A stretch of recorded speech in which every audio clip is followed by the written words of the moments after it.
Olá pessoal, como vocês estão? Vamos para as principais notícias de hoje. All right, thank you. Please be seated. Your next question. Thank you, Your Honor. Amber, I'm going to take you up to March of 2013. Can you describe your relationship with Mr. Depp during that month? And we'll start there. I remember that was after a period of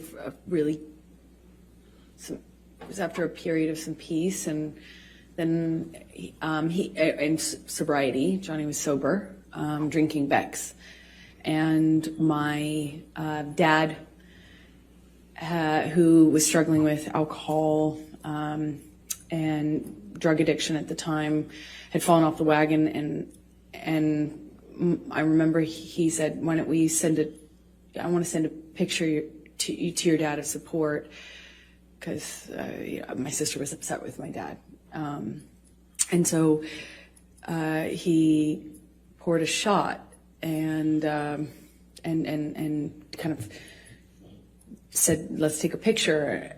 I don't drink spirits, but I know that, I kind of held up in that picture. It's kind of eerie because I just think it's bizarre. He had broken this long period of sobriety that I thought was going to be the end of him drinking forever.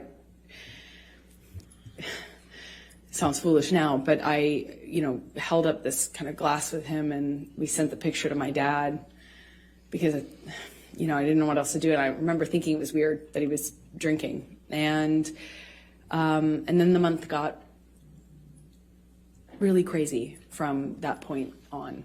It was a bit of a revolving door of accusations.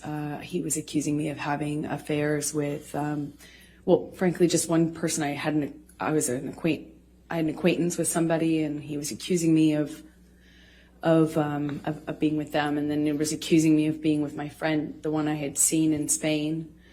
I'm, in these kind of arguments, nothing I do is working. Walking out of the room is me leaving him, walking away from me. Hey, where are you going? I'm talking to you. That it went from that to pulling me in by my arm, still shouting about the accusations.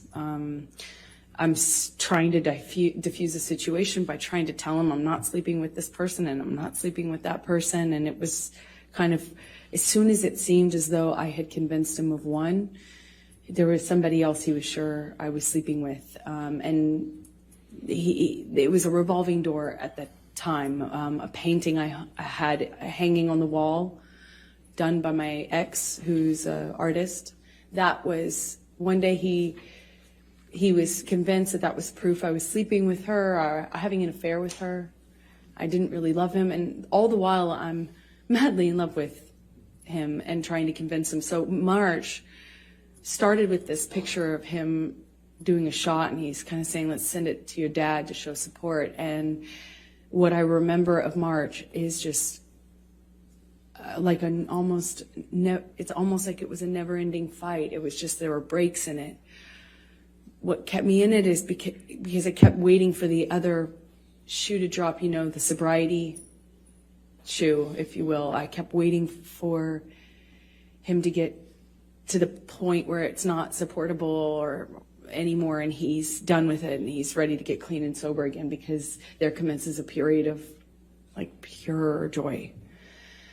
And it was one fight after the other, March. So let me start with the painting incident. Please tell the jury what happened on that particular incident with the painting. As I mentioned, the painting, which had been hanging there for months, one day he kind of stayed up doing cocaine, just drinking, doing cocaine, music, which is not in and of itself that weird in my relationship with Johnny at this point. Like, he stays up and keeps weird hours and smokes and stuff.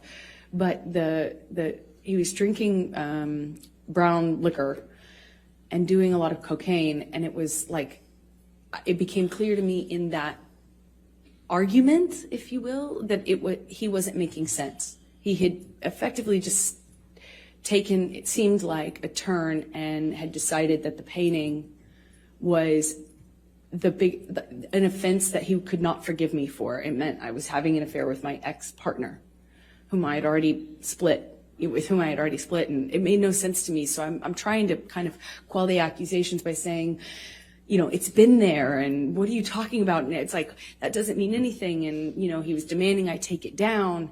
He eventually takes it down and tries to burn it, but it was unsuccessful, luckily, because he wasn't with one of those normal, what do you call them, Bic lighters. He wasn't very successful at doing it while drinking, to the extent he was. But I remember it was this kind of ridiculous fight, like didn't feel like it needed to be an argument, but it seemed like nothing I could do, nothing I could say. I tried leaving. I left the room. I left the house. I eventually came back. It was like a whole night, an evening, a night, and then a morning of this. So this morning in particular, I think it was the 22nd of March. There were several incidents in March, though. But in this particular one, he had something to go to. He was filming with Keith Richards and Tom Waits. Well, let me, before you go into that part, let's pull up Defendant's Exhibit 161, which is already admitted into evidence, I believe, Your Honor. Yes, 161 with redactions. Thank you. Pessoal, se não for inscrito, se inscreva no canal e ative aí o sininho de notificações. Sempre trazemos notícias do Brasil e do mundo para vocês. Até o próximo vídeo, um grande abraço.